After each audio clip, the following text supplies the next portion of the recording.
Yo, Gagan, when are they gonna make a good Superman movie? Probably never. Probably never. It's okay. The hero gets the films he deserves. Fuck you. Fuck you.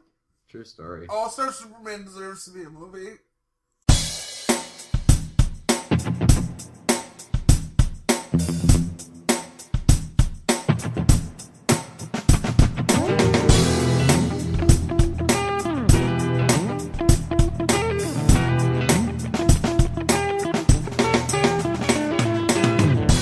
Hello, welcome to episode 82 of the Endless Backlog podcast. I am your host, Gagan. This is the number one amateur hour podcast. Hope all is well where you are. Joining me today is a room full of Canadians, Aljosa. Hello, what's up? And Christopher Compton. You're outnumbered today, Gagan. I know, but I like these all Canadian casts. I think we got a decent, chemistry here. Aljosa's Towers is always happy when Aljosa's on because he just trolls us while me and you actually do a podcast. We're trying to do a podcast here, Aljosa. Yeah, for real. This is serious. Anyway, how was the weekend, fellas? It's good. I did gardening. Yeah? I planted my gardening. My peppers and tomatoes, but it's supposed to snow and freezing rain tomorrow, so that was all pointless now. Gardening I'm gonna die, yo. I'm gonna be so sad. I wish the whole Aljosa's the hipster narrative was still going, because this would totally fall into that. This would totally be in March. How is that hipstering? I don't know. I look at gardening on the weekend as like the hipster thing to do when you're like 20. Hipstering, if I go to Whole Foods and buy seeds from there, then that's I bet you did go to Whole Foods and buy seeds from there. Farm boy. Anyway, did you watch any? What was your entertainment stuff over the weekend? I played Resident Evil 2 over the weekend. I played that, started that game, yeah. Finished the Resident Evil 5. I'm just playing that series again just because of the 20th anniversary, yeah. Forgot how much I love that series. Wow, this would have segued really nicely into our Resident Evil turns 20, so, let's lead with that. Because we usually don't lead with, like, cool things, but Resident Evil's 20, so now you two can feel a little, get a hint of an idea of what I feel like when these franchises get old. Yeah. It's half as old as you are. It's only 6 years younger than me. Fuck you. Resident Evil turned 20. I think we did the Resident Evil 4 podcast last year, so it's pretty well documented on this podcast at least that we really fucking like Resident Evil 4. Remake to me is also a classic. I think that game is fantastic. Awesome. Resident Evil 2 is Hideki Kamiya's directorial debut. Hideki Kamiya, who of course made Bayonetta and Devil May Cry, Beautiful Joe, Okami. So like, there's been like a lot of great history in that franchise, And then they made Resident Evil 6.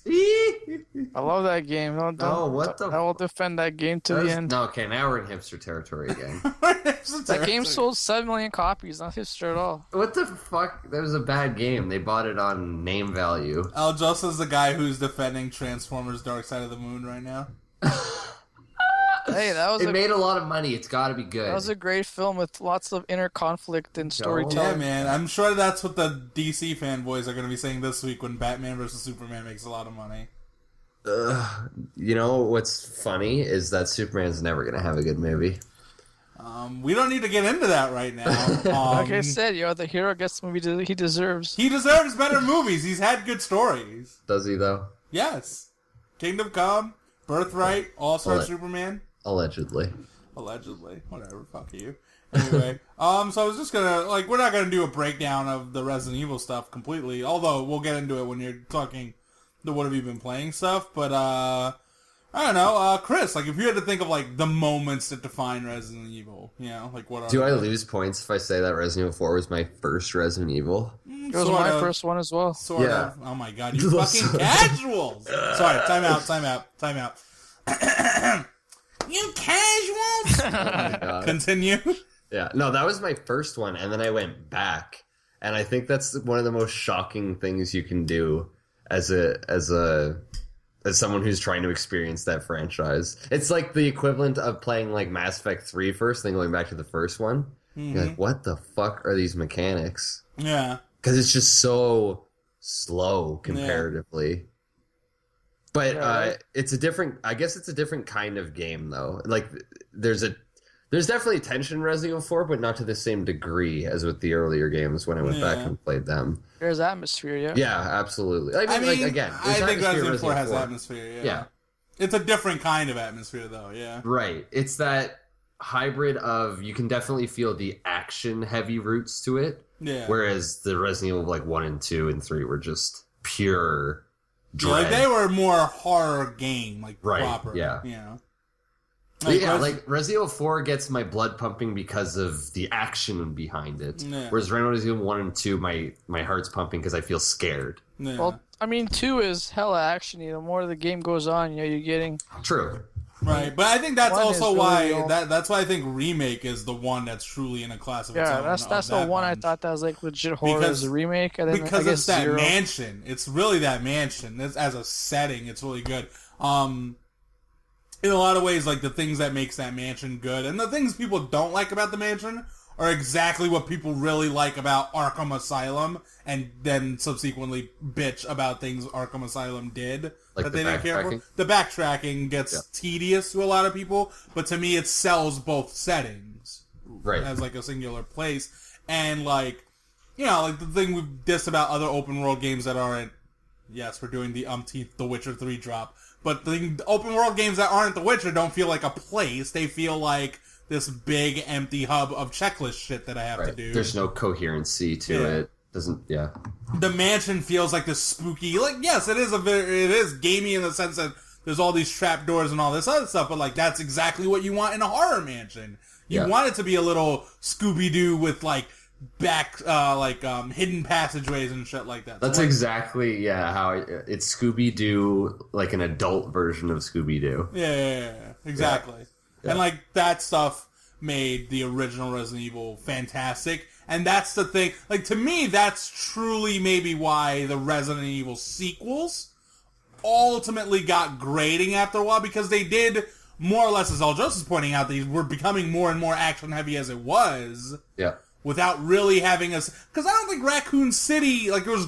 Like, yes, conceptually, it's like, oh my god, now you're in a city, right? But this is, like, back on the PS1, so, like, it was more parlor tricks when they had to sell you that you were in a city, right? Right. Whereas, like, if they were to do it today, Resident Evil 2 would probably be, like, an open world, and that's probably not a good idea either. Well, but it would be an open world game. With two, to be fair, 2 was mostly indoors, right? You're barely outside in this city. 3 is one with the city. 2, I also think there's more. I think there's more of a like a straightforward nature to 2, though. Well, yeah, that's because like the pacing, like it's like kind of like a race against time in a sense, because you're trying to get out or whatever. Yep, same thing with Code Veronica. Yeah. But with remake is just like methodical. Like you're just exploring this like haunted house. They want like a universal symbol of scariness that like everyone can like relate to. Yep, and that's why like that stuff really works very well. And it's kind of the stuff that I want to see back in games. Like I want more settings like that. Like it's not that I don't enjoy games like Arkham City or something, but like, you know, again, Arkham Asylum and Resident Evil Remake, in both cases, like that setting adds... I mean, whatever. I'm not gonna tie to my love for it. The fact that there's a Metroid-esque nature to it is exactly why I like it.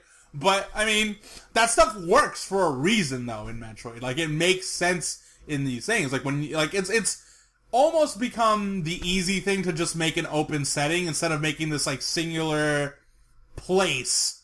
Like a crafted... Yeah, like this really well-intricate place that's enjoyable to play in and is instantly atmospheric as well. And that's, like, what's really cool about old-school Resident Evil. Which I'm, like, happy to see that, in theory, the Resident Evil 2 remake is eventually going to lead to a Resident Evil like that again, because it just has to. There's no way they can go the 5 and 6 route anymore. Yeah,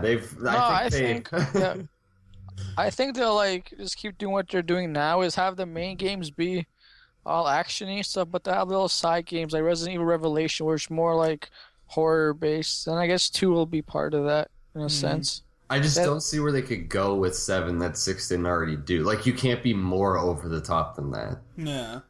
Especially with like narratively, like at the end of 6, it's implied that like the entire world has kind of gone to shit. because you see BOWs roaming parts of the world. Yeah.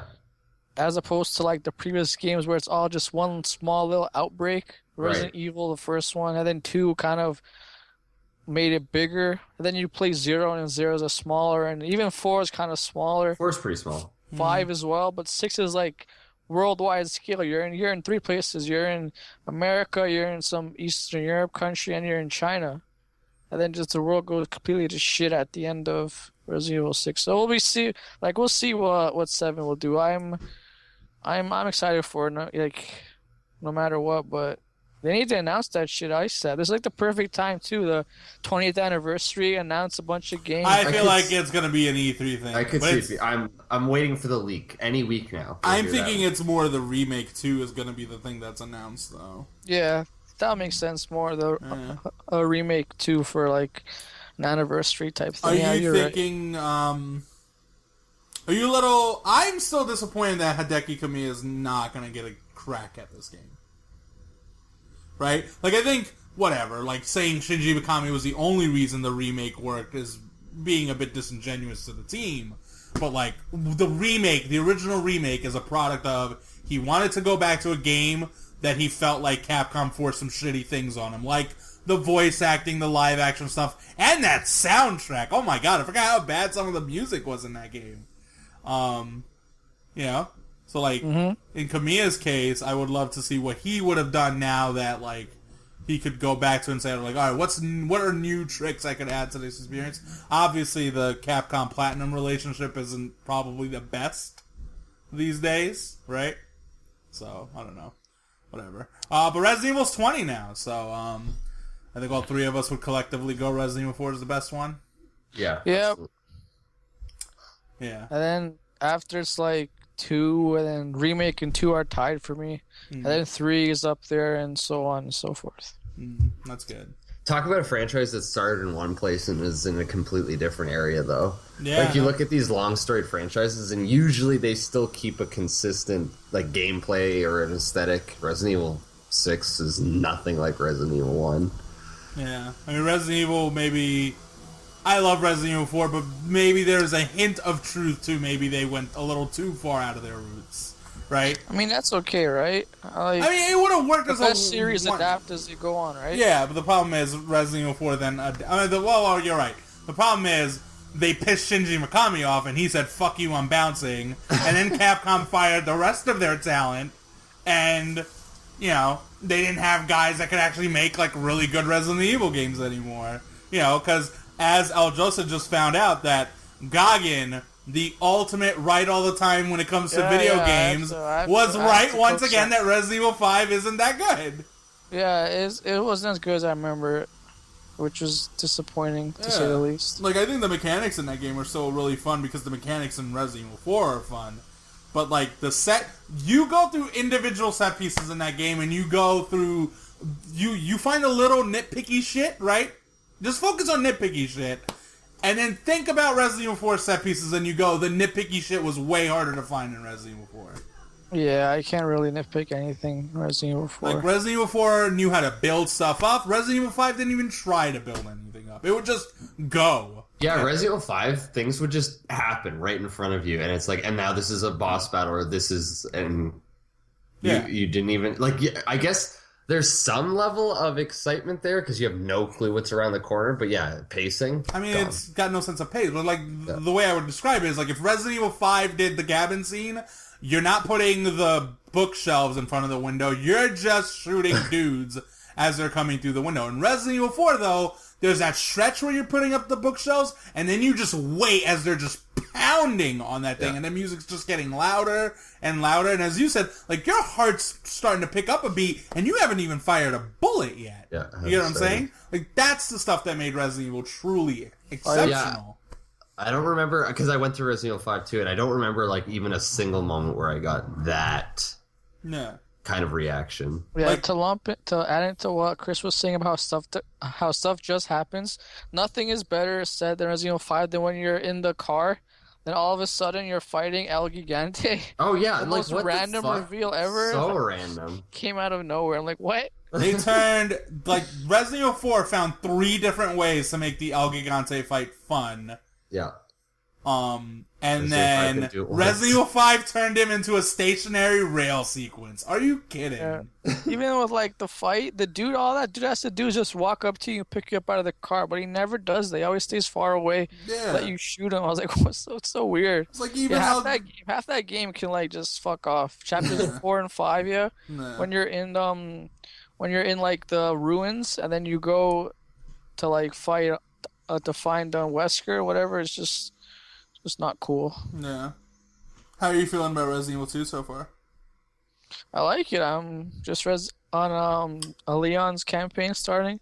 I got to the part where we get the alligator in the sewers, so that's more than like halfway through that scenario. And yeah, I love it. It's really cool. It's really actiony. For the sake of our audience, would you be okay if I told them that you're a scumbag who uses Google when you get stuck on a puzzle? Of course, yeah. I'm old, yo. I can't have to. I'm old. I'm older than you are. I can't use my brain anymore. It's gone. Yeah, I turned some mush, yeah. Resident Evil puzzles are so easy, though. Oh, they're terrifying, yeah. Terrifyingly easy. The second he comes up against the puzzle, he's like, "Well, where the fuck is Google?" Yeah, I'm not saying. Like, I want to see Aljosa play the fucking Silent Hill games right now. Yeah. I got Silent Hill beside me. I might play that next, actually. God, you better put the puzzles on hard as shit too. Oh god, I remember that one puzzle in 2 with on the hotel, yo. I had to like restart my game from easy mode because I couldn't get past it. I didn't want to look it up. You're such an ass. Good times. Anyway, no, Resident Evil's pretty rad. What did you think of Remake overall, though? I mean, I know you think okay, the overall is the point. What are the things you didn't like about Remake, right? Like, as you know, Towers usually complains that when we did the Resident Evil 4 talk, we said nothing negative about that game. And it's like, because there's nothing negative to say about that game. What I don't like is really how some of the matching doesn't really connect to it. Because it's like, there's a lack of shortcuts, I guess. And then the lack of, like, inventory management. Well, not lack of inventory management. That, like, in general. Inventory management. I guess that's just me and my modern gamer attitude, I guess, that, that I don't like to do backtracking and stuff. But no, that game is fun. Yeah. I don't know. I can't think of any things that really bothered me about it. Chris, how was your weekend? Well, I'm actually just coming off of March break because I'm a teacher. So, how was your March break? I get the whole weekend or the whole week off. Yeah, I got to go home, play a lot of Final Fantasy X. Did you beat it? No, not yet. I'm very close. I think I'm about to fight. Are you going for the Omega weapons or something? Or no, God, no. I was gonna say, are you dodging 200 lightning bolts right now as we speak? Oh God, no. I am trying to right now before this podcast. So I was trying to do the Chocobo Master Race, which is because you have to get 5 chests during the race and win, and it's such a fucking nightmare with the camera and the controls of the Chocobo. You should go for it. Fight the Dark Aeons and fight Penance. So that's one of the best parts of Final Fantasy X. No, I don't have time. You have time. Shut up. Just play something. Just keep playing that game. No, fuck that. We got the Witcher 3 expansion coming soon. And Dark Souls 3. There's no time for this shit. Yeah, Final Fantasy X isn't good enough for this. It's really like I've enjoyed the combat enough, but the story has just worn me down. I don't want to be in this world anymore. I don't want to deal with these. Final Fantasy games. I don't want to deal with these characters. The super bosses you have to do fight Penance. Yeah, one of the hardest bosses in the franchise. Fuck that. I actually, because I was looking through the trophies and I was like, let's see which of these kind of side activities I'm going to do. And all of them are like a laundry list of things you have to do before you even get to those things. I'm like, yeah, you gotta fight the Dark Aeons. There's like 12 of them or some shit. God. And you have to like capture a bunch of monsters, and for the monster arena, you have to. And you have to get like really, really high ranking in a Blitzball to get. Yeah. To get Wakka's ultimate weapon. Like, so absurd. Yeah, it's like none of that stuff is fun. None of that stuff is entertaining. Exactly. If it was fun to do, but why the fuck would I want to play Blitzball more than I had to? God. That stuff makes side ups entertaining. For real. At least side ups, and I can approach it from different ways. Yeah, because like the mechanics are so excellent, but like the fucking mechanics for Blitzball are shit! It's like random and passive as fuck and stupid. I hate 360 degree soccer. We're gonna make it a 2D game. What? And it's turn based. So what was the point? It's so absurd, and I love how the tutorial's like 90 minutes long to figure out that you can't do shit. Basically, yeah. Brutal, just brutal. But yeah, I'm like near the end of that game, Nah. and I did get one of the Aeons. I got Yojimbo. No, that's cool. Who's like, Yojimbo has the most OP attack. yeah, he does. One If you kills have everything. Yeah, he can one kill everything. But no, yeah, I think he can one hit the final boss too. Yeah, you one kills everything. That's so bullshit. How'd you get Yojimbo? What do you have to do for him? He's actually the easiest one. You just have to find him basically, and then you have to bribe him to be on your team. You just have to give him a certain amount of money. All right, I'm gonna go find Yojimbo and bribe him. Yeah, and then the only way you can get to that one hit kill move is you have to use him a decent amount, so that it's kind of random, but if you use him a certain amount, you get your camaraderie skill goes up with him, and then depending on how much money you pay him to use his move will be a threshold of basically if you can get all of these stats and the random factor up high enough, yeah, he'll do his one hit kill. What's the move again? Do you remember the name? No, it's something Japanese. Japanese, yeah. They're all Japanese, but I think it starts with a Z. Fucking. Zan Cats or something like that. I think. Yeah, something like that. Yeah. Zandatsu? Yeah, it's a one hit kill move. I remember in Final Fantasy V that was Thor's move, the summon.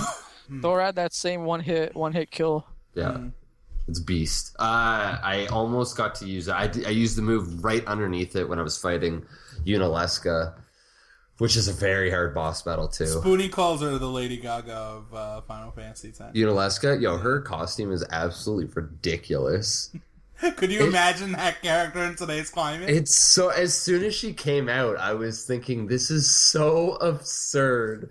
Like, there's one basically string of a bra across her nipple, and that's it. Yeah, man. Oh, man. It's so cringy.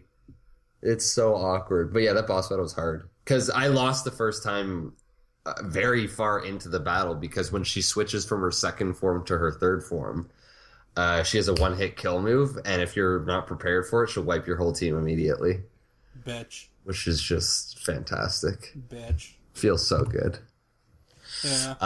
But yeah, I did beat her, so I can now freely travel around the world. I am exploring. I'm just not doing the stuff that will get me trophies. Yeah. Like I went to the Mount Remium to get some good Aeons from that Belgamine girl. So I'm doing that stuff. But yeah, I looked up how to get a bunch of the trophies. I was like, I'm not fucking doing all that. There's no way. I have other games I need to play. Yeah. So, yeah, in my case, I'm like trying to fit Scholar of the First Sin before Dark Souls 3. I've made up my mind. At this point, I'm just going to summon. I'm going to make that playthrough I'm going to make that playthrough a job. I'm just plowing through everything. So, nope, we're one-shotting this boss right now. You and me. Don't tell me, no. What are you, a level 1? And you just have the wimpy club? No. Get a real weapon. Need a real summon right now. There are a few bosses that summons won't work, so you should. I mean, yeah, but my general understanding is a lot of the bosses are actually more like mini bosses. So it's like not that serious. Untileska, you can't use summons on. She uses absorb the second you pull them out. Oh, you're talking about Final Fantasy X. I'm talking about Dark Souls 2. Oh, summons as in like summon people, yeah. Like summon people. Oh yeah. I'm like not even gonna play that game straight because I did my job with Bloodborne. Like we had entire streams of me suffering, and second of all, Dark Souls 3 is when that game comes out. I'll be nice and proper night mode. We'll go through the whole game. Right. There'll be streams of me complaining, dying. Aljosa will accidentally join the Covenant of Champions. Covenant of Champions, dude. That game. Yeah, I mean, I'm looking forward to Dark Souls 3. Let's get into news and then, I guess we were on the weekend thing. I really worked a lot and then watched Daredevil Season 2. Oh, you did? Yeah, so Daredevil has joined my ranks of good cape shit in TV and film. Which cape shit? You mean like superhero? Cape shit. That's what we're calling it. It's like hipster indie bullshit is how we describe indie capes. Just cape shit? Yeah, cape shit. Which, in no order, is the first two Sam Raimi Spider-Man movies. Absolutely. Batman Begins and, Dark Knight. Yep. The two most recent X-Men movies. First Class and Days of Future Past. Awesome stuff. Yeah, Winter Soldier would be pretty entertaining. And then, yeah, I would put the Daredevil stuff in, except the Daredevil stuff I'm humoring the idea of might be the best of the bunch. Oh, yeah? You like it that much? I like it that much, for the most part. I'm a little surprised how much I've enjoyed that character, because I was listening to Aljosa a lot, who was just saying he's such a shitty character idea. Oh my god, this is some bullshit. Like, who would think of a blind superhero as anything interesting whose superpower is that he can see, or whatever, right? But, contrary to Aljosa's opinion, he's actually pretty fucking... He's really compelling, actually. Told you, dude. They do a lot of coverage Batman. Him being Poverty Batman is actually what makes him interesting in so many ways. Because Frank Miller, being one of the big comic book writers who's gone insane and is apparently anti-Semitic / anti-Islamic. What are you going to do? So, whatever. I mean, fucking Lovecraft was a racist, alright? Let's move on. Anyway. That was over 100 years ago. You can't really compare that. Okay, I'm just saying. Frank Miller is... The history of Daredevil was that he was this garbage, trashy superhero, and then one day Frank Miller came on board, and then Daredevil completely turned it around as a character, right? Like, people make the mistake of saying Daredevil is Marvel's Batman, when in reality, modern-day representation of Batman owes a lot to what Frank Miller did with Daredevil, to the point where DC hired the guy for Batman Year One, which is like now the de facto the Batman origin story, if you will, right? Even though it's more like a Commissioner Gordon story. And the way he describes the character is like he's the only character you can think of that's defined by a limitation.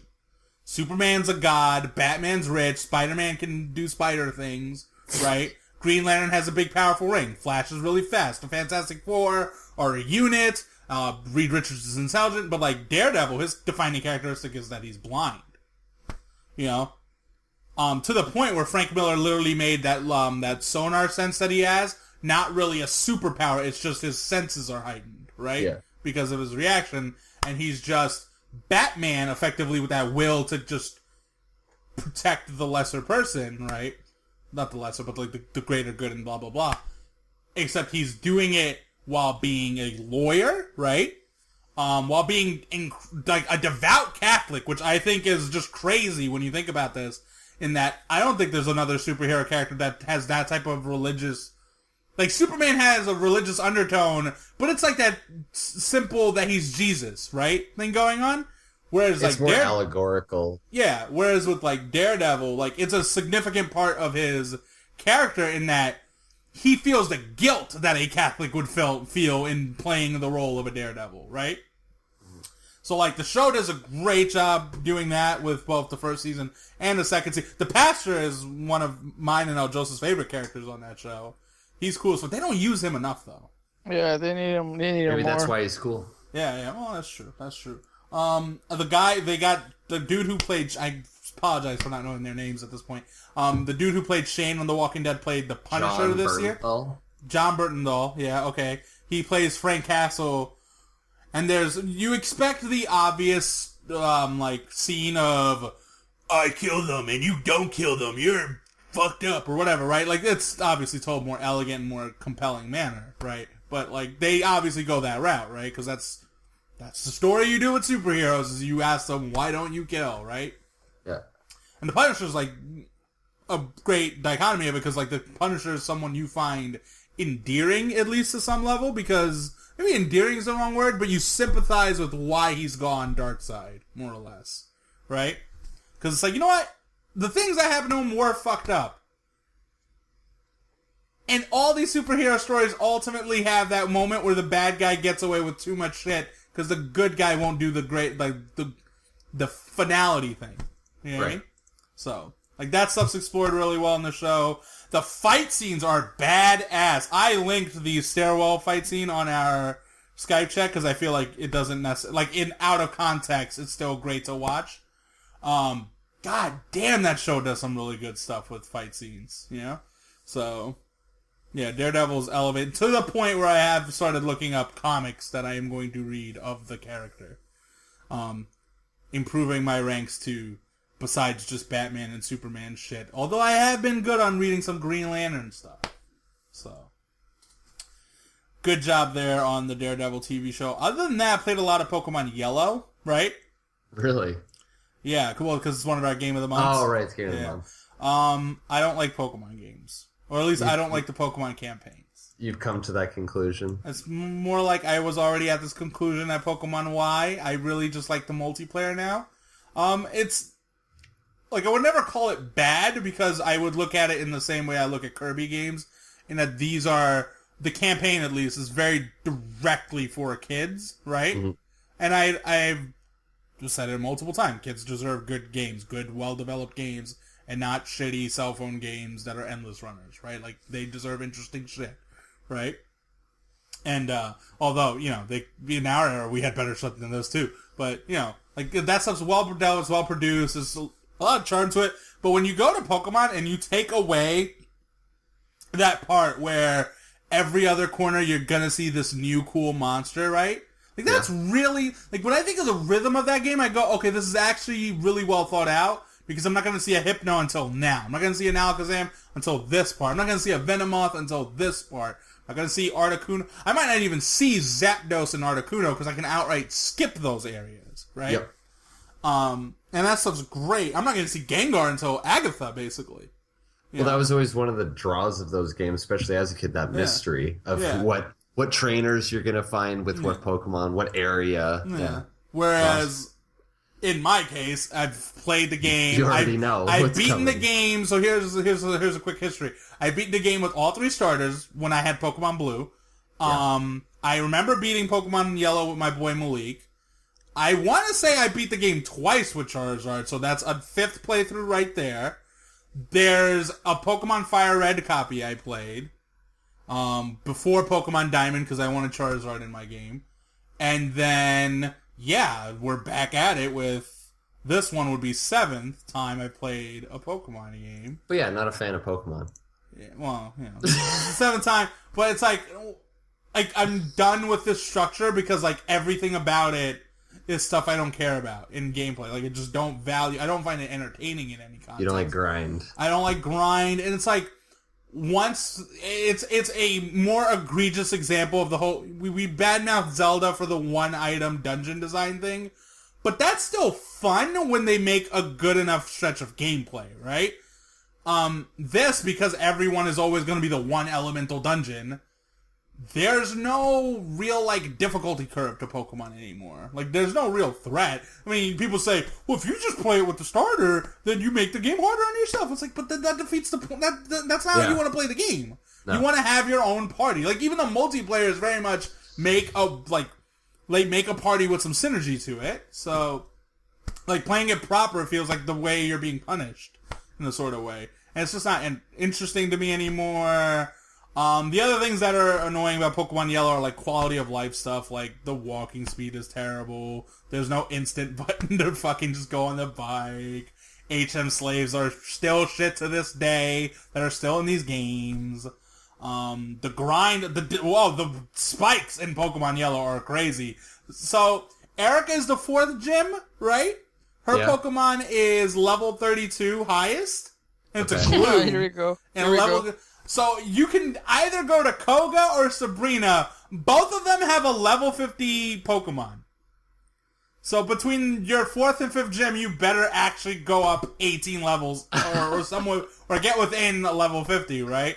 And it was like, what the fuck? Are you serious? Yeah. And just, oh god, I'm not gonna lie.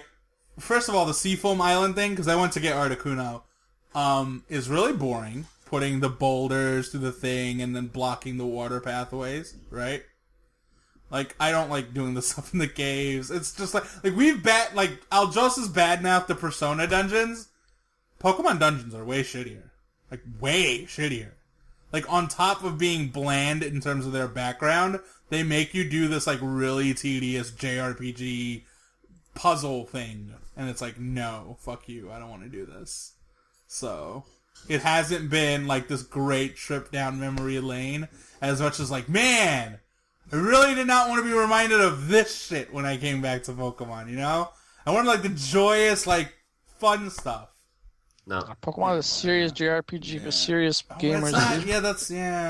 But I think when you did the review for Pokemon X and Y, you brought up a good point. Is like when they added Mega Evolutions, it's like, man, this is like this because there was a mystery again to some of this stuff. Like it wasn't as simple as, well, there's a new batch of Pokemon I haven't seen before. By the time you get to like 700, you just don't give a fuck what new ones they add. They need to add a new variable. And I think really what they need to do is maybe mess with that structure a little bit. Like, I don't think it can be... I really do not want another 8 gym. They're all in this specific order. Like, maybe if you could do the games out of order and it was a different way of doing the leveling system, maybe that could be the way to go, which they're obviously never going to do because they're never going to break a multi-million-dollar making game, right? Like, why would you? But... you know, it's one of those cases where I just have to learn to accept... Where I'm not giving the free pass on other franchises, I will give Pokemon the go and just say, it's no longer for me. I should just move the fuck on to other things that are for me. Right.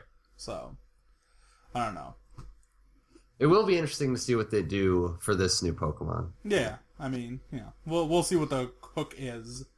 But that should do it as far as... before we get into, like, proper what Aljosa's played of Hitman... let's get into some newsy stuff real quick. First and foremost, and this is like loosely related to gaming, but I like ranting, so I was looking forward to talking about this. Hulk Hogan of World Wrestling Federation fame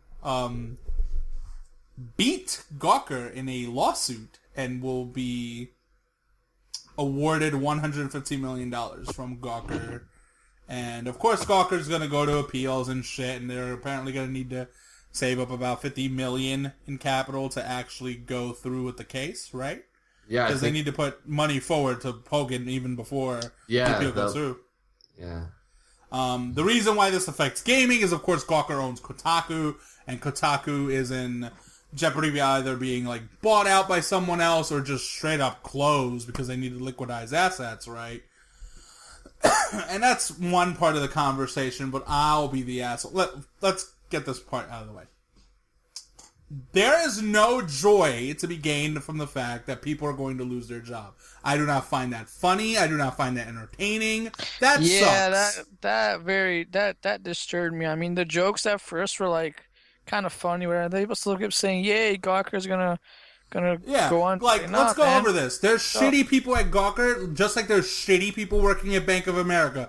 There's also a single mom trying to pay for her kid who's doing nothing more than her job at Bank of America. So you probably should calm it down with the whole, all of Bank of America should close down. Although, fuck you, Bank of America, you're scumbags.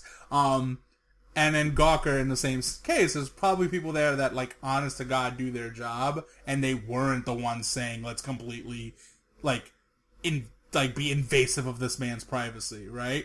That said, right? Like, that, understand that I'm not happy that all these people will lose their job.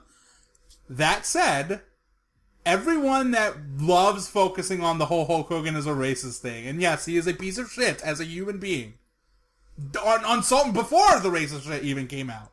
Like, he was a known piece of shit to people that know a little bit about Hulk Hogan, the actual person, right? From the shit his son did, to the way that family reacted to that car accident, and how they were already thinking about a reality show before this fucking kid was even in the ground. Like, fuck you, alright? Like, there's like a nice spot in hell for those fuckers. But, like, if people did not recognize that Gawker absolutely should have lost this case when they completely, like, all you have to do is replace Hulk Hogan with yourself for a second. They would be showing a footage of you nude fucking someone against your wishes, and then when you win a court case saying, hey, please take it the fuck down, they're like, no, fuck you, we're gonna keep it up. It's like, no. Yeah. I was like, and first of all, if, like, an American court had actually been like, no, Gawker's within their rights of the First Amendment, that now affects you. Just because you're not rich like Hulk Hogan, that is an example of your privacy not being protected. So, it's a civil thing. It's a little bit different. I mean, to an extent, but, like, there's enough examples of court cases that come down to, if a precedent is set, that now becomes the go-to defense. Like, the Hulk Hogan case would have been a big defense in, like, internet privacy is a huge thing. Like, the modern law has not caught up to the internet these days. Like, think about Dachshund. Think about Dachshund for a second. If I go 10 miles over the speed limit, I can get a speeding ticket for $100. I can release your personal information all over Twitter and get fucking nothing. I'm just waiting for him to see if they'll get any criminal charges, because apparently that might happen, which will be very interesting. Yeah, I mean, so like that's where the real president could be set for, like, stealing your information. Yeah, shit. And I want them to go down that path though. That's like the new thing they got. They got like a lot of states, and then even here in Canada, they're trying to go after this thing called revenge porn. Yeah, where it's like your ex. You break up with them or whatever, and then you put their nude pics on the internet to, like, slander them and ruin their reputation. Yep. Before that was okay, but now you can't do that anymore. Now they got laws against that. Yeah, so this would probably be like laws similar, against that. There should be law. Listen, similar to Hogan. I'm not gonna say I haven't seen some revenge porn from a friend or two, but like, come on, there should be laws against this. Porn implies though. Like, you remember that clip from Always Sunny in Philadelphia? Yeah. Where the guy's like, revenge porn, what sites? Yo, tell me what site. He's like, oh, one of those sites. And then the guy's like, oh yeah, but there's so many. Just tell me which one. Yeah, that's true. That's exactly it. Yeah, like if people go on those. But yeah, I don't really care either way what happens to Hogan. Well, I want it to be a thing because I'm a firm believer that there should also be some sort of, like, task force and, like, modern police departments that's, like, working around the clock on, like, how to handle the internet as we go forward, at least in terms of, like, because, like I said, the fact that I can get a speeding ticket for upwards to a few $100s, but then release all this private shit over Twitter and get nothing is a bit absurd. Like, there should be something in place, right? And also, I really wanted to do this because I don't get to let my wrestling mark flag fly too often, but I'm going to let it fly here. Gawker, what you gonna do, brother, when Hulkamania runs wild on you? That was one of those ones. The cringe is so hard. Oh my god. The fucking Yoga thread on that stuff was so good, just from people going, that's what they get for messing with the man with the 24-inch pythons, brother.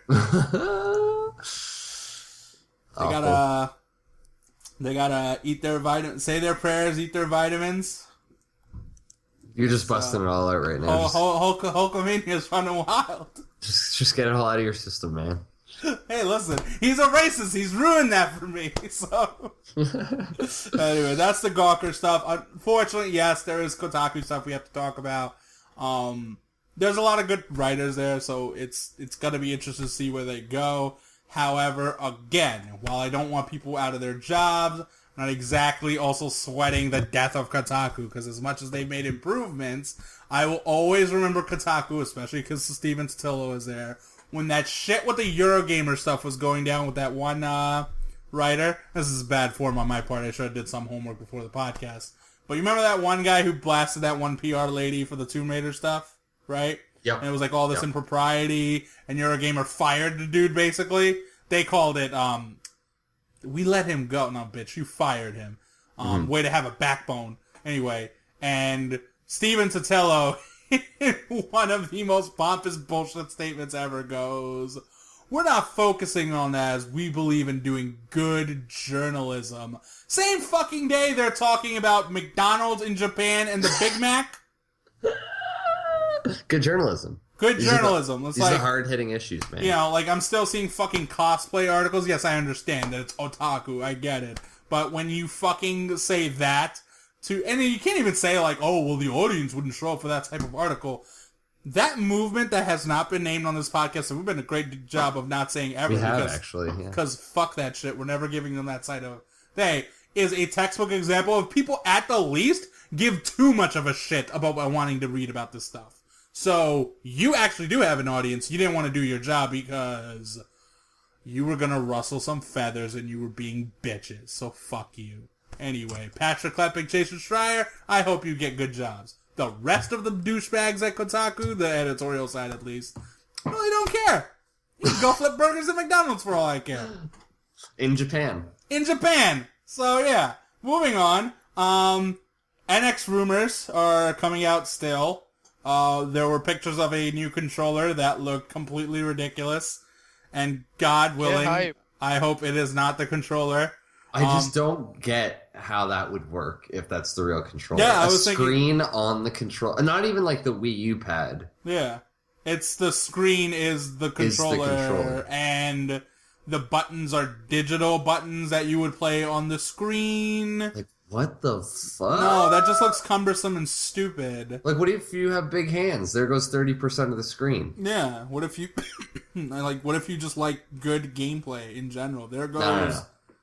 No. That's absurd. Good gameplay. No, it's like, come on. Like, listen. What if Nintendo, instead of, like, innovating on the controllers, innovated on, like, games?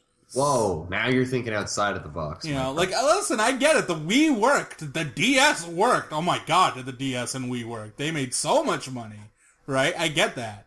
But, you know, at the same time, I also think the DS worked because there was it made a level of logical sense, right? And then people ran with it by making very simplified games while their standard games could still work on the DS. The Wii captured everyone's imagination. This, like, there has to be someone going there who's like, no, this is stupid. This is not how I would ever want to play video games. Especially because now you have a more cynical crowd in a post-Wii, post-Connect gaming environment, right? Mm-hmm. Especially when the new big hot fad is apparently going to be VR, right? And this is so anti-VR. Yeah, this is like anti-VR. Like, why would I ever want to play with this? Anyway, it's a rumor, so I hope the controller isn't true. The reason why we keep bringing this up, though, is the Wii U, and I think this is also a rumor, but I think the Wii will, they're going to stop manufacturing Wii U's this year. This year. That system launched in November of 2012, ladies and gentlemen. Not even like we're going to stop making games for it, or we're going to move production to the NX, primarily. But we're going to stop making Wii U's. Yeah. Woo! They went from they weren't making enough Wii's to meet demand because they were selling out every freaking day with the Wii from like 06 to 09, it felt like. Yep. And then they're at the Wii U where we're going to stop manufacturing this console in its 4th year because A, it doesn't sell and we're moving the fuck on. And that's what happens when you make it seem like a console is an expansion pack to your last console. Yeah, maybe get a better marketing team. All right, now. Like, are we going to... I want them to just make officially that statement, the new Zelda is not coming to the Wii U. We're skipping it. Oh, it's coming for the Wii U. It's getting Twilight Princess, dude. I don't think so. I think they're going to skip it. Philip will rage. You think it's going to be a Twilight Princess situation? Yeah, absolutely. Because they're going to launch one of their biggest games on a console that they're going to stop making. They did it exactly like the Wii got it first, the GameCube got it 2 weeks after or something. Yeah, but the Wii was still being made after Twilight Princess came out. You mean the GameCube was still... No, the GameCube, was still being made. Was the GameCube still being made? I mean, 2006, that's not... GameCube was kind of dead by then. Yeah, I mean, the crazy thing is, if I'm remembering this right, there were months where they actually had to stop manufacturing GameCubes because that thing wasn't selling. You know, like, I might be remembering that wrong, but... So you're saying is if the pattern continues, the NX will sell like crazy. Maybe. Well, if that's the pattern, then yes. N64 sold a lot. GameCube didn't sell shit. Yeah. Wii sells a lot. Wii doesn't sell shit. The N64 is actually the beginning of the end for them. N64 was the downswing. But, I mean, GameCube and then, like, Wii to Wii U might be I don't know. Let's not get pattern heavy here. Just because that might be crazy. Because then the Super Nintendo is their best console, period. And I don't think it's debatable between the Super Nintendo and the rest of their consoles. On pure legacy and how good those games still are today. Even my grandmother knew about a Super Nintendo. Yeah. And like, it was the number one console of that gen. I mean, the Genesis outsold it a bit in America for a while. And then, whatever, Super Nintendo won in the long run. But, whatever. I don't know. Like, when I look at the Wii U, though, I go, man, the console did end up having more exclusives I wanted to play, right? Yep. Than the PS4 and Xbox One, naturally. But the amount of, like, other than Bayonetta 2, The Wonderful 101, and Splatoon, I really didn't need to play the rest of the lineup all that much. You know what I mean? Like, I don't have there's a different tier, like, there's tiers to it after a certain point. You know, it's not that, you know, like a game like Counter Spy wasn't fun, or what other games, like Titanfall wasn't fun, or even Halo 5 wasn't, like, Halo 5's a lot of fun, but I have a different level of reverence for Rocket League. I have a different level of reverence for what The Witcher 3 did, what Metal Gear Solid 5 did, what Shovel Knight did, right? Bloodborne. Whereas Nintendo's console, I would go, Splatoon was really creative. I was happy I got to play that. Bayonetta 2 is awesome. Love The Wonderful 101, as that's also a pretty original title. And I'm not the biggest Mario Maker person, but I at least, like, respect it on some level. Because it's like, okay, I'm not creative enough at making levels to truly appreciate how good that game is, right? And I haven't played Xenoblade, so I can't really speak to that. I love Mario Kart 8. Good times. Yeah, but like Mario Kart, I go, God damn it, it's Mario Kart. It still punishes you for being good. Smash Brothers, I mean, I love the Smash Brothers series, but I've grown to appreciate other fighting games on like a more, like, I mean, in the long run, I'm probably going to end up thinking way highly of Street Fighter V once, like, we start getting this thing about. Yeah, once the game finally comes out of early access, right? And then, you know, Donkey Kong and Mario, they were good games. I would much rather play soulless Nintendo games are still good, whereas, like, soulless games from Sony and Microsoft and so many other third-party games are just, like, Watch Dogs is atrocious to me. You know what I mean? Like, just because on top of being soulless, it doesn't play as well, whereas, like, Mario... It's always going to play well, yeah. It's going to play well. The music's always great. The personality is just completely different. Just because it's more upbeat and whimsical. But I ended up liking Rayman Legends more than those games. You know what I mean? Yeah. So, it's just, that stuff's really disappointing when I look at Nintendo's own body of work. And I go, at least with the GameCube, I can say Metroid Prime. F-Zero GX, or, well, I guess F-Zero GX is technically a Sega game that gen, but, like, Metroid Prime and Melee were, like, examples of, yeah, that's why Nintendo's great. Like, with the Wii, as bad as it got when you were waiting for games to come out, those Mario Galaxy games were fucking superb, right? Yep. And I look at the Nintendo's offerings and I go, a lot of good games, but I don't see that, like, one truly excellent stellar experience that I'm used to from Nintendo. You know, not the same way, the way people talk about Ocarina of Time, the way people talk about, like I said, Metroid Prime, or the way some people talk about Wind Waker for whatever reason. Hey, that's on the Wii U. Well, yeah, that is on the Wii U, but, like, you know, like stuff like that. Like, or like Rogue Leader or whatever, and stuff like that. I would be interested to see if the NX does well for two reasons. A, because people didn't know the Wii U even existed, so they're thinking, oh, this is finally... It's been a long time since Nintendo had a new console. Yeah. And then they're excited for that reason. And or because the PlayStation 4 and Xbox One has not really delivered, so people are interested in... So let's talk about that for a second, right? Yeah. I think we... Unfortunately, because we PC game, and I say unfortunately, but it's like we're a little too knowledgeable about gaming to recognize all the advantages of a PC, right? And we've sort of downplayed that there's this entire audience that will never... Fucking Aljosa is an example of this, that never wants to game on a PC. Fuck you, I don't want to do it. Right. Like, I don't want to upgrade. I don't want to sit at my computer chair. I don't care. I will take 30 frames if it means I get to sit down on a couch full lazy style, right? Damn right. Right? And, like, Aljosa doesn't care that you can put a PC up to the TV. It's not the same thing. It's not the same thing. Zero shame. It's some of it might be psychological. Some of it is, it's just cheaper to invest in a console right away, right? Console magic. Console magic. It's more of a uniform experience. So there's no... Like PC gaming, there's always, like, something with your PC that's messing up for a bit that you need to, like, now Google real quick, be like, all right, what driver do I have to find out? Why is my PC black screening? Yeah. What the fuck, black market PC, right? Yeah. Why, you know, like, yeah, you have this long list of backwards compatibility on PC / you need to look how many fucking patches and mods you need to find to make it work on your modern PC today, right? Like, I can't do 1080p in Hitman 1 without actually having to find a mod to actually make it 1080p. Right now, because its actual sliders only go up to 1600 by 1200, right? Oh, God. So, no. Phil would die. I wouldn't care because I'm like 60 frames. 60 frames is all I need. He would just turn it on, his eyes would melt. But again, I go back to the PS4 is a good console in the context. If you're not gonna get a PC, there's nothing wrong with getting a PS4. The Witcher 3 is good. Metal Gear Solid 5 is good.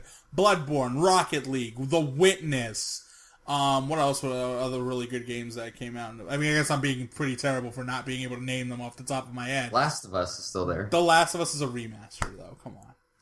It's still great. Wolfenstein, Alien Isolation, those were really good games. Guilty Gear Zerd. Street Fighter V is on the horizon in May. We got Deus Ex Mankind Divided on the way. You guys really like Human Revolutions. Dark Souls 3 is coming. Dark Souls 3 is coming. Nier Automata, so we got a platinum game coming for it soon. There's a lot. Final Fantasy 15 allegedly is this year. Allegedly. WASD has had fun with The Division, so The Division's also on PS4. Allegedly Assassin's Creed Syndicate's a good one. It's one of those ones, yeah. Yeah. So it's the PS4 library has developed slower than other generations in terms of the AAA retail stuff. But again, Sony's been on top of their game as far as the indie stuff. We got Velocity 2X, Resogun, Helldivers, Axiom Verge, all these quality, well-made games in the modern style of games. Yes, it is a smaller selection than the PC, but it's a way better selection and bigger selection of games than the Wii U. Yeah. In a vacuum, it's a very good console. It's our disappointment should be qualified, and that's partially my fault because I don't sugarcoat it and will go straight for the jugular with my disappointment without outright saying, let me explain my disappointment. Right. Yeah, so, but the Xbox One has been a disappointment, though. That's been a weird shit show. One? Yeah, that's looking why would we? If you had the choice, yeah. If we had the choice to do it all over again, Chris, really ask yourself this. Had you not bought the Xbox One at launch, right? Take it out of the equation and you were buying it today, really ask yourself, is the only reason you're buying the Xbox One because you're going to play Halo with your friends? Yes. Right? That's the only reason I turn it on these days. Yeah, that's the only thing I can come up with, though, for why I even...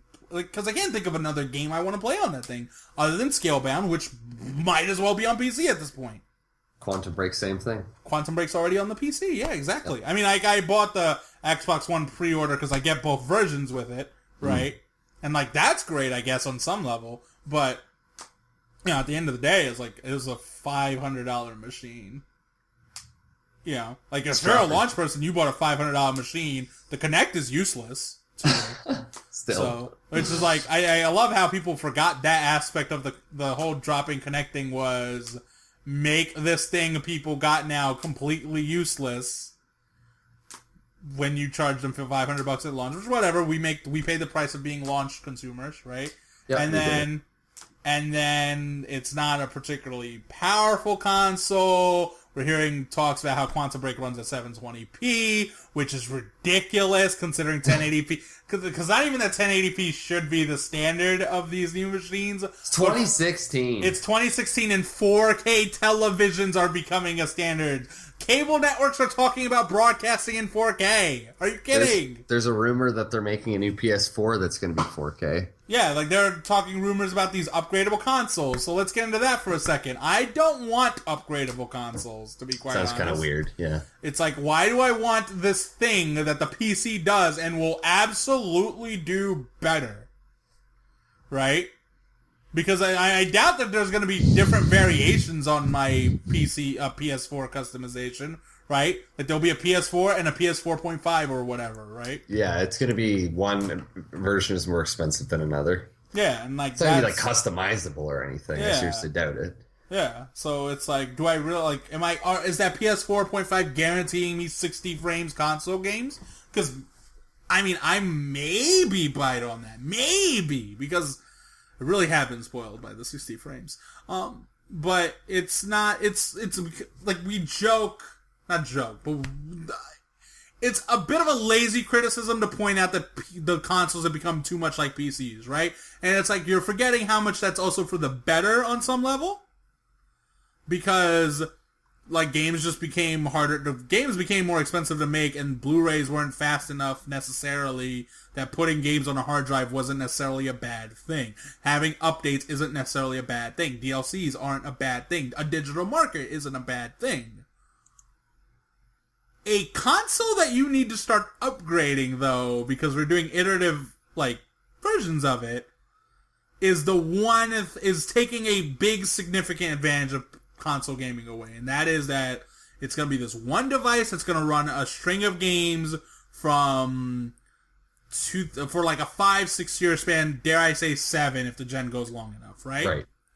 And that's the value of a console, whereas PC, you're not that the PC can't do it with certain parts, but you're going to naturally want to upgrade because when you start PC gaming, trust me, it does begin to annoy you once you get to, I have to put this on low.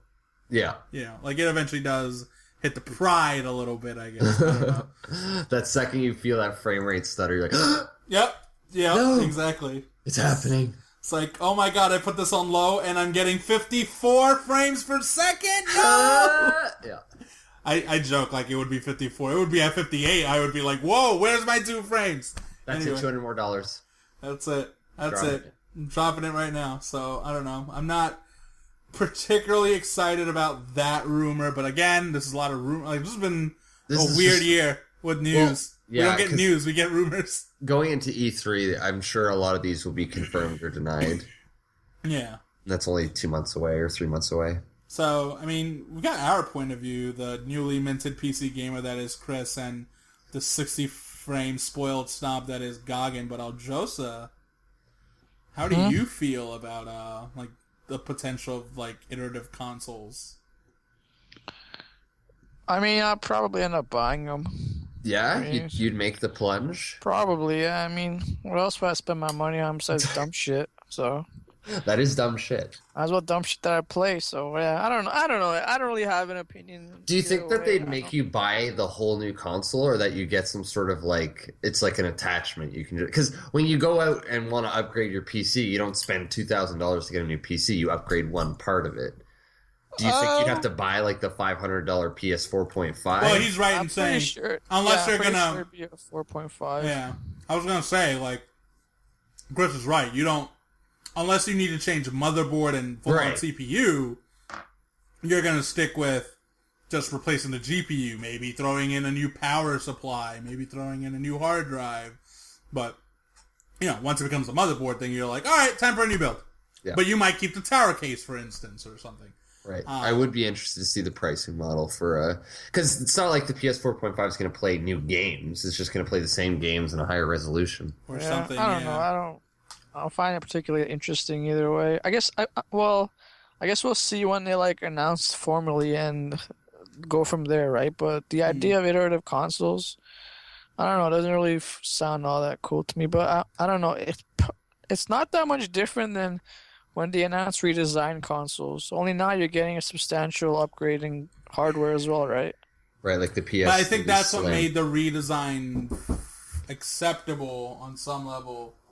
One second. Because you're usually in those cases the console price would actually like go down, whereas this I doubt that would happen. I doubt the PS4.5 with an upgraded resolution running would be cheaper. That doesn't make sense. But the other thing, it's going to be the same thing of like when they were introducing 3D stuff. No one has 3D TVs. Does anyone here even have a 4K TV? I know they're still expensive. You have a 3D TV here? Yep. Oh, that's fine. We never use it though. I mean, we haven't used a 3D feature of it. Right. Yeah. Because that's the only thing I'm wondering. 4K TVs still cost a lot of money. It's not to that point where it's like HD TVs you can buy, or LCD, LED, all that crap TVs you can buy for like $200 now. 4K TVs, that's still a price hike. Yeah, that's I mean, but 4K will be good. It's just no content right now, I guess. That's the only thing is I think, again, because this gen's maybe a little stagnant, they're looking for that next thing, if it's VR, if it's 4K. But I'm not really convinced that the technology is there yet, or that, like you said, there's just not a lot of content for it. Like when PlayStation VR comes out, it looks like they have a bit of a library, but enough for $500, or in our case, Aljosa, $700 for a VR kit. Yeah, Jesus. I'm glad I didn't have any interest in VR anyway, because if I did, I'd be really upset with that price. Yeah, that's crazy. Like, I get it that you need that price to make the technology. I'd be a little questionable if they're like, yeah, it's only $150. Like, well, this is probably shit. Yeah, that's not. but $700, ooh. Like, I'm sure that the technology is good, but is it $700 good? You mean the VR technology? Yeah. I mean, I hope VR goes forward, because I do want VR to be this cool thing. But again, I think it's like last gen with the whole PlayStation Move Connect race, and they all just ended up being shit. I'm kind of feeling that again. There's like a race to come on to the next thing. There's a race to like be shit this time, though. Yeah. I don't think VR is going to be shit. I just don't think we're ready for it. Yeah, I mean, I don't think we're going to get a worthwhile game out of it necessarily. Yeah. Like, we're going to get a worthwhile, like, experience in the sense that, like, this is at least a novelty. Mm-hmm. For rich people. But give it the same level of scrutiny. But I would say, give it the same level of scrutiny you would give to those vapid, soulless games you love bitching about. Yeah. And then realize that, like, the novelty shouldn't overrule the fact that, like, good game design should still be, like, the key thing. Mm-hmm. Right? So, I don't know. I hope that stuff works. But, yeah, not too enamored with iterative consoles. I hate doing this, but we've got another developer got closed, so... this year's been a little rough. Yeah, a little annoying. Evolution Studios, the makers of MotorStorm and Drive Club, were closed down, I believe, today. That is today, March 22nd, 2016, so R.I.P. in peace. It's sad as shit, because, again, people lost their job. That's not cool. That fucking sucks. A little surprising, too. I think I remember Sony last year even saying that Evolution Studio had, like, a part in the big plan they had. Yeah, I thought Drive Club ultimately did better than it should have. But it did. And, like, I don't remember the MotorStorm games doing atrocious or anything. It was just the last one got fucked because of the... Yeah, because it was a PS3 title when the PS4 was launching, more or less. Well, it was also, I think they had a big problem with that earthquake, and there was some... Oh, right. Yeah, okay, so that was that issue. Okay. Yeah. Right. Not their fault. Yeah, not their fault. I mean, Mother Nature's Mother Nature, but, like, again, it's disappointing. It's made a little bit more disappointing because, in theory, Drive Club 2 could have been a good game, a much better game. Like, you laid the foundation, now make it all work. You know what I mean? Yep. And in another way it's irritating is because it's like Sony's the market leader as the console. And they're closing studios. Yeah, like that just tells you, it only takes maybe a hit or two, or, I mean, the greater Sony has other issues that, there's budget cuts across the board, I would assume, but, I would have thought, Yeah. I mean, it is what it is. We can't really. Yeah, it's a little early to know the details of why. Yeah. Whereas with, like, Microsoft, we just look at it and go, man, they don't have a first party and they're moving to PC and the Xbox One isn't doing well. Like, and you're starting to put certain things together there, whereas with Sony, you're going, I mean, it can't all be because Sony's bleeding money as a company, right? Like, it can't just be as simple as that. Because they have to be making something. I mean, like, PlayStation itself will somehow survive, even if greater Sony is in their peril, but I just don't see it as, like, this awful thing at the same time. I don't know. That's it, as far as newsy stuff. We're flying through this podcast today. Hardly. It's an hour and 20 minutes in. No, the first 14 minutes was just fucking around getting stuff together. See? Efficiency. Yeah, efficiency. And really, games we played, I guess I'll be quick, because we already talked about you with the Final Fantasy X, right? We did talk about me. Oh, Lord. Yeah, I already did Pokemon Yellow. I beat a few games since last time, so I'm at 15 games, so when I beat Pokemon Yellow, I'll be 16 games beaten this year before April even starts. So good. So I beat a game called The Moon Silver, which I don't know how this game ended up in my Steam library. Might have been a Humble Bundle, might be someone's recommendation. The way I would describe it is a first-person walking game. And it's a short story that is told while you're playing. And of the credit I will give the game, I will say it builds up its final jump scare relatively well. Like, it did a decent job doing that. That is the only thing that game particularly did well, because as usual, I am going to be the asshole who points out that what you are playing has no real connection to what is actually being told in the story, and that makes me wonder why the fuck it's even a video game. It works in Journey because the story Journey tells is exactly what you played. Like, it's not a hard concept. Like, you can't just tell me this. Like, even the games that get complained about for ludonarrative dissonance, right?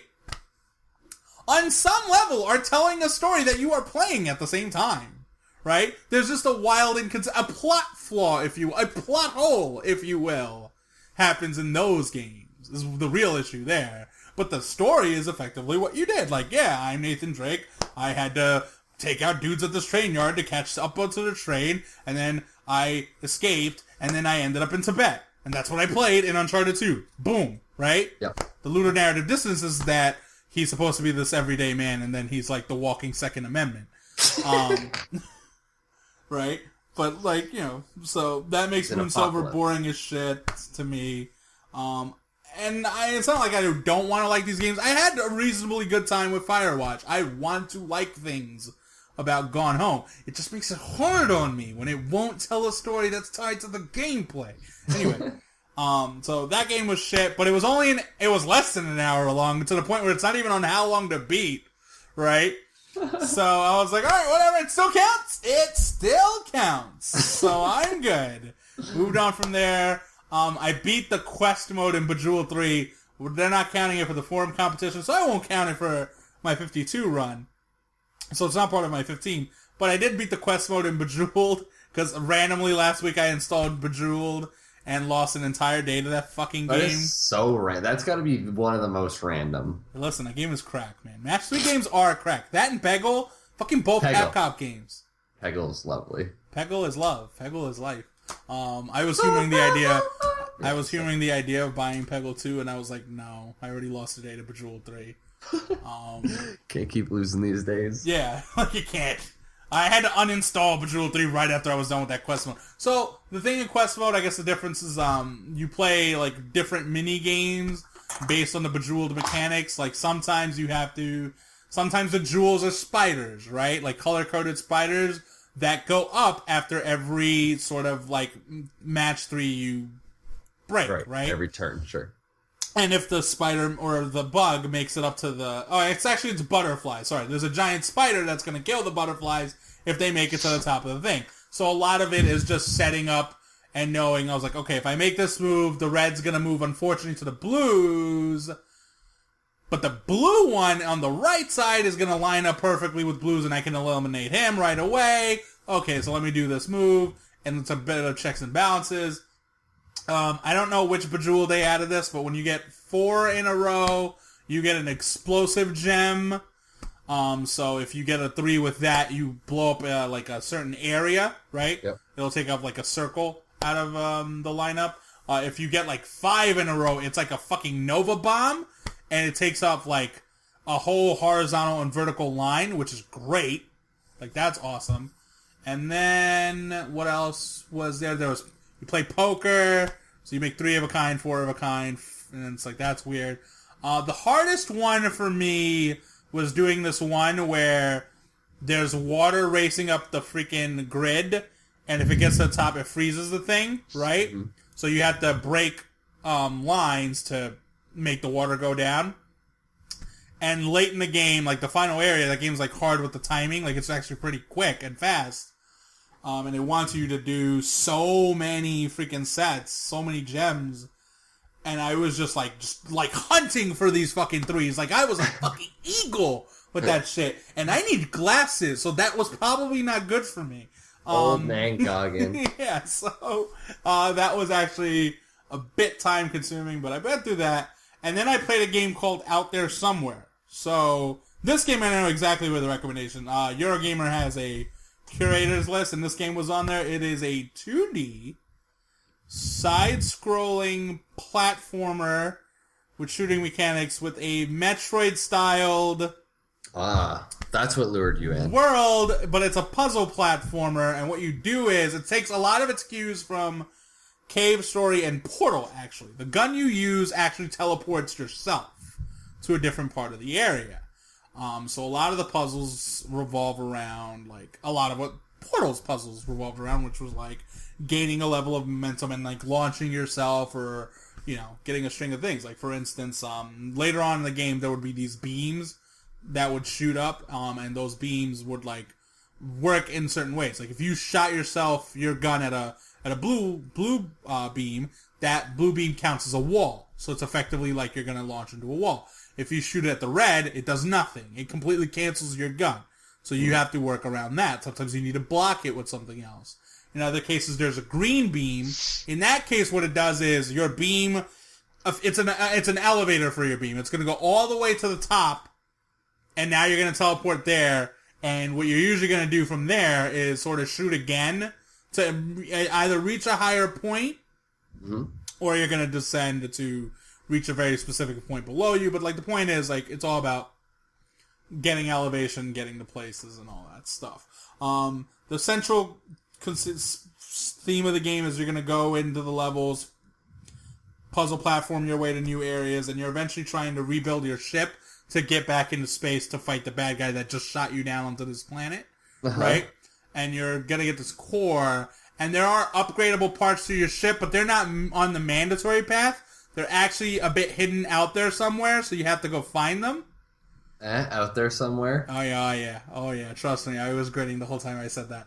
And that's where the game is really at its most interesting, is doing those puzzles. Ultimately, like, I guess the game should have been my type of game, because on paper it's a lot of things I like, but collectively I was just going, a lot of this is not only exactly what I was sort of expecting, but very tame. The puzzles were pretty simple. It's Metroid in a loose sense. It's not as labyrinthine as, like, what Super Metroid is, or as fucking evocative as the way the setting is in Ori and the Blind Forest, for instance, right? Mm-hmm. Yep. It's not even as, like, multi-layered as fucking the one that was in Strider. And Strider wasn't a good one of those. It was an okay one. So, like, that takes away from the atmosphere of the game, takes away from the world, takes away from the setting, and when the setting isn't there, and I brought this up in the Strider review, if you make a Metroid-like game, a labyrinth, but the setting itself isn't interesting or compelling to explore, then you have all the negatives that everyone has about backtracking, which is, I don't want to fucking do it. You know what I mean? So, that ultimately made the game less fun to play. And I think that's about it. So, Aljosa.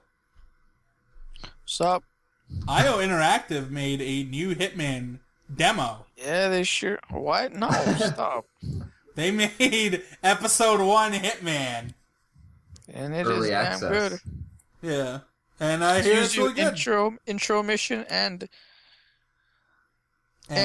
but yeah, first episode in Paris. Holy crap, it's really good. Yeah, I was surprised. Quelle surprise, yo. Are you surprised though? This is your first Hitman game though. Yep. I mean, I've never played any Hitman game. So you're just gonna be surprised by how good it is? Surprised by something you had no expectations for. Yeah. I mean, I only bought it because, like, I played the beta, and that was pretty sweet. So I was like, yeah, it's $17, whatever, try it. Let's go. So explain the Paris mission to me, because we did explain the demo. Like, what was the stuff you were doing in Paris? All right, the Paris mission, you have to assassinate 2 people, a couple who are like the head, like it's at this like a mansion castle kind of place, Right. at a fashion show. You have to assassinate these two. Also double as like arms dealers and like auction for like terrorists or whatever. It's like typical video gaming shit. And then there's so many different ways to like, because if you played Hitman Blood Money, it's like kind of the same thing. So everyone's been saying that I've been reading, and yeah, two people you gotta assassinate. Shit ton of ways to do it. You can like go into the auction yourself, shoot down a chandelier to crush a chick, and they're in different places. The dude is at the fashion show at the lower part of the mansion. There's 3 floors, first and second, and there's a basement as well. So I guess there's four floors in. The guy's in the fashion show. You have to assassinate him somehow stealthily. He always has like this bodyguard with him as well. And then the chick is in the 3rd floor at the auction with another guard. Then you have to like find out a way how to get her alone. There's a lot of different ways you can like dress up as this supermodel with like face paint on and go in the room at a private meeting, just like shoot her in the head once, and like it's so sick. A lot of like. Is that how you did it? Shenanigans. Yeah. No. Well, the first time I did it, I just shot them and I ran away. So I got a 1-star rating. Max stealth. Yeah, exactly. But Pro yeah, Hitman. like the game like tells you like what are different ways that you can complete a mission and so on. And it's like kind of modern in the sense that there's like all these like map icons and arrows and distance markers and stuff. But you can also play without that to have like just no HUD, no lighting up objects. And you just play however you want, I guess. I don't know. And you turn off the part where it tells you the different ways you can solve the mission. I mean, you could never open it. Okay.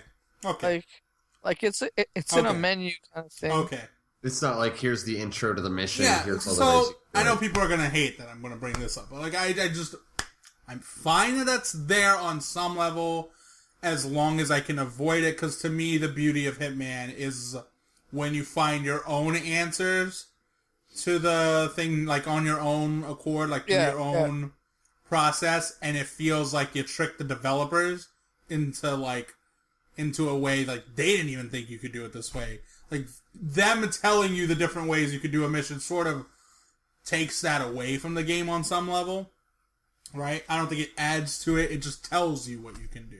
I'd even be okay if they did it on the first mission, just to give you an idea of how many ways you can approach a target. But yeah, if it's every single mission, you could approach with the chandelier or poison, and it's like, okay, thank you for giving away. Like even Metal Gear Solid, like in Metal Gear Solid 5, they don't tell you the different things you can do in a mission. No. They don't tell you can drop a box on Quiet to take her out. But you can do that, and Kojima totally knew it because he fucking plans the hard mission to not allow that shit.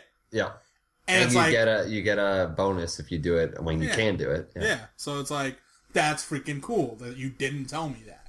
You know, so other than that, Hitman sounds great. Like we're back to a good stealth games again. You know, we're back to mechanics on top of mechanics in video games. Can't wait for it to come out. Yeah, there's so many options that like finding stuff on your own, it will be like so ridiculous because it's such a huge level.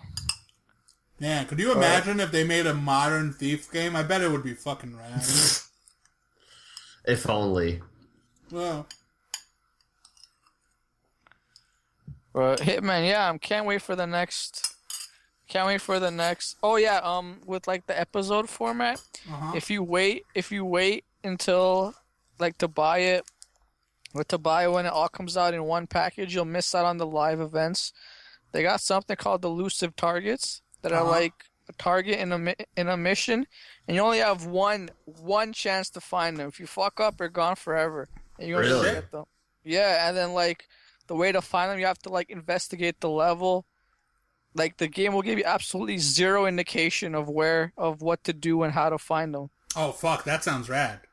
And then like you only get exactly one chance to try it to find them. If you don't find them or you die, they're gone from your game forever. This is what we've come to as a society with modern gaming. Gagan's like, fuck sakes. Yeah, this is what we've come to, where games have held our hands for too long that we're going, this game's giving me no sense of direction whatsoever at all? Yeah. Yes! All you know is who you're getting, but if you press R1 to get, like, the agent vision, because sometimes, like, when you play, like, your target is always in red. That's still there, agent vision. With the elusive target, you have no guys highlighted, so you have to do it the old-fashioned detective way, snooping around the mission, but if you fuck up or restart or die or whatever, lose for your current save file, you cannot find that person again, and they'll be giving a lot of rewards and stuff for that, and weekly targets, and they're really going ham on, like, the whole season structure for Hitman. I think it benefits the game. But they haven't done an elusive target yet because they're still trying to fix the stupid ass servers. Yeah, I was about to say it's probably a mess right now. Yeah. So hopefully by like next week or maybe later on this week they'll have the first elusive target up. You want to explain what's really annoying about those servers with the load times? Yeah. See, the game is always online, right? And always online. And the single player game is like bullshit. And yeah. The thing that annoys me most is that there's even loading times in the fucking menus, dude. Like, the menus have a lag to it because it's always online. Right. Happened in Metal Gear Solid 5. Yeah. There was a large stretch where I would not connect online because if you ever need to use I forgot what the Walkman was called. Whatever. Whenever you needed to put up the Metal Gear menu shit, you would just sit there and this fucking loading circle would just be there, and you're just going. Exactly. And you're just going. It's a single player game.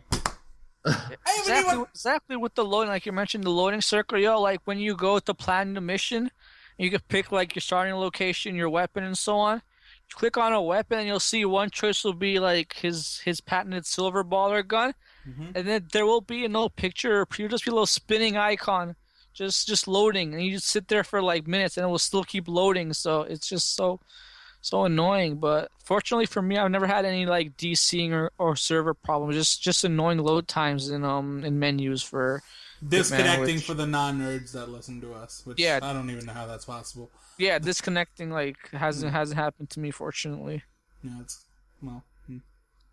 I mean, one of the lucky ones, I guess. But yeah. I mean, all good things come at a price, apparently. Like, the reason they do it, the justification for always online is so the leaderboards won't be like spammed by people cheating and so on. So I'm like, why don't you just change it so you can you have to play online to put something on the leaderboard, right? Right. If you're playing offline, you don't get leaderboards. Don't have the leaderboards, yeah. And like the game, you can still play it offline, but all your unlockable stuff that you got online do not translate over to offline. Yeah, way to handle saves really stupid. That is so dumb. Yeah, I mean, if I could like still like have my starting locations and my weapons and my suits offline, okay, that'd be cool. But you can't. So everything you got offline, they won't let you use it offline. Yeah. Have you used the tactical neck? It should be the opposite way, but yeah, it should be the other way.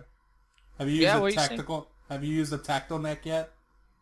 The what? A tactile neck. It's a turtleneck, but you're a spy. You're a hitman. No, we don't have that yet. I don't think that's in the game. It's not really like an item. It's an Archer thing. Never mind. Oh no, I'm not. Sorry. I don't know. He doesn't watch Archer. I don't watch Archer. Good things. Like, why don't you go watch shitty ass Daredevil or something? The briefcase isn't in the game yet. Yeah, heard. The Hitman like briefcase or whatever, but yeah, I can't wait for the next episode to come. Next one is gonna be in Italy, some Italian resort. Also gonna have two targets, and after it'll be Marrakesh, and then Japan and America. And I think Thailand is also one of them. So did they say when the next one's coming out? They just said every month. So I mean, so April. Take a guess. I'll take a guess. Hopefully at the middle of the month or maybe the beginning of April. We'll see. Because the game came out. When did it come out? Like 2 weeks ago. Yeah. Yeah. So hopefully, like it'll come out at that same time, and then they'll maybe do more patches for the servers and stuff. But yeah, I'm definitely gonna keep playing. I think I like it too, because if I got all the missions at once, you just blow through them. I just blow and just get all burnt out. But when I want to play the game, I only play one mission now. The Paris one, I really guess lets me to dive into more, which is kind of a shitty like reason, but I don't know. I still enjoy it for what it is. Yeah, we said, even though we made fun of it when it was announced a lot, but of all the franchises to have episodic releases, Hitman's not a bad one, actually. Because the nature of that game makes sense, and as Aljosa's proof enough, if anything, it trains people the greater beauty of the Hitman gameplay, as opposed to, when you get game proper, a lot of people just run right through the game, and they might enjoy it, but they don't really understand what made that game truly special. Right. On some level. They beat a mission one way, and then they're like, yeah, done. Yeah. It's like, there's also a mode called escalation. Mm-hmm. Contracts that's like you have to assassinate a guy 5 times, like five different times, but each time it's like harder and harder limitations and conditions to what you have to do. Mm-hmm. There's 5 levels, so it's like you start from the beginning, and then you just say you have to assassinate him with the palace guard. I like this challenge mode stuff in games again. And then you go to level 2, you have to have your palace guard, plus you have to get like a laptop from the other room, and then you assassinate him. And then it keeps getting progressively harder until you get to level 5, which is like really legitimately hard. And it's the same guy usually, or it's a different dude? No. Well, it depends on the contract, the escalation contract. Because like there's like more than one of them, right? Right. So they'll be adding them like periodically, like in the game. And I'm just reading now that elusive targets are being delayed until April, the next release. So they're delaying. Well, it is an early access game, so that makes sense. We won't get them yet, so which is unfortunate, but because they're not finished with the game. A little bit. And also the vampire magician costume that can give you a lot of crazy. What? Yes. Gagan is interested. One of the escalation contracts had you dress him as a vampire with the. No. You need to say what you said earlier. He wasn't just a vampire. He was a vampire magician. Yeah, vampire magician. It's like one of the disguises, and you have to like complete 10 challenges based around that, Hitman costume. So they're really going ham on like the periodic content and stuff. Yeah, so you get your money's worth, I'd say. Okay, I don't know. I'm thinking about getting it. I recommend it. I think you should get it. Just buy the pack and then buy the upgrade pack, or just buy it all at once. That's probably what you should do. Yeah, it's true. I'll buy the full version. Just buy the full version. Buy it now, so you get all the like the time delayed and the temporary content or whatever that you won't get with just buying it. That's true. January, whenever it comes out. I should at least do that. Is that all you played though? Besides in the last bit, just Resident Evil and Hitman? Yeah, Resident Evil, Hitman, pretty much slowly. Okay, yeah. I think we're all good in terms of what we played, right? Yep. Aljosa, what's our one's got to go? We haven't done this in a while. All right, I'll pick 2 games. Between 2 games. I knew when I gave it to Aljosa it'll be 2 games. I should have told him it's 3. 2 games. Resident Evil 2 or Silent Hill 2. That's not even a contest. It's Silent Hill 2. Really? You take Silent Hill 2? That is not even close. They're not even in the same league as video games. Silent Hill 2 is a masterpiece. Resident Evil 2 isn't? Resident Evil 2 is a really good game, but no! The second you said Silent Hill 2, I was like, come on. Why would no? This is not... I was thinking... Let Chris answer this. Let Chris answer this. So, No, Resident Evil, Silent Hill 2, of course. Is the one that's got to stay, yeah. This is the one that's got to stay, yeah. I was trying to think of another like good sequel to compare. The difference between Resident Evil 2 and Silent Hill 2 is this: they're both scary. You can argue Resident Evil 2 is more fun to play mechanically, but Silent Hill 2 isn't like less compelling to play. If anything, it's more intimidating to play because of how tense all of it is, how fucking terrifying it is in general as a horror game. Just because it's more psychological than Resident Evil ever was. Okay, all right. And then as a story, no, you need to let me fucking continue. This is Silent Hill 2. This is oh my god, Silent Hill 2 is one of the few video game stories that can legitimately be argued as a bit thought-provoking. You actually need to step back from that game and like really decompress from like everything you just witnessed. The fucking Pyramid Head, which never should have shown up in other video games, was actually a great creation in the context of that story. God damn it! It's not even close between those two games! You have not enraged a man. I'm not enraged, I'm just like, this is preposterous! They're not even comparable as video games! This is like saying one's gotta go, The Departed or The Godfather. That's what you basically asked. It's all good, yo. It's all good. Sometimes we need a bad comparison. Listen, I know some asshole out there is probably saying, "Oh, I would take The Departed over The Godfather." You're wrong. You know, someone definitely will be saying that. Someone's totally saying that. It's like, you're wrong. The Departed isn't even Scorsese's best mob flick. So what you're saying is Resident Evil 2's got to stay. No, Resident Evil 2's got to go. See ya. All right. Resident Evil 6, Final Fantasy 10. One's got to go. Resident Evil 6. Really? No way. Yeah, this is Final bullshit. Fantasy 10 is not a bad game. It's not bad. It's just got horrible. All right, Final Fantasy 10, Final Fantasy 8. You're gonna keep this going, but Final Fantasy 8's gotta go. Okay. He's trying to get us to say Final Fantasy. It's not hard. Yeah, these aren't actually hard. None of these are hard. This is why you do 3 sometimes. You know what would have been hard is if you said Resident Evil 6 or Final Fantasy 13. I would probably say Final Fantasy 13. That's a good one. I would probably say Final Fantasy 13 because Resident Evil 6 is shorter. Damn. The pain ends faster. Yep. But they're both shit. Resident Evil 6 is a masterpiece. No, it isn't. Oh my god. Modern gaming masterpiece. Oh my god. All wrong with modern it's bad gaming. enough that this asshole implied that we would cut Silent Hill 2, but then we'll call Resident Evil 6 a masterpiece. That was Aljosa on the Endless Backlog Aljosa, podcast. ladies and gentlemen. Subscribe to us on iTunes, Stitcher. Also, if you're watching this, subscribe to us on YouTube. Leave us comments in the comment section of either the video or on the forums on the website. You can also send us emails at podcast@endlessbacklog.com. This was your number one amateur hour podcast. Enjoy your week. We are out. See ya.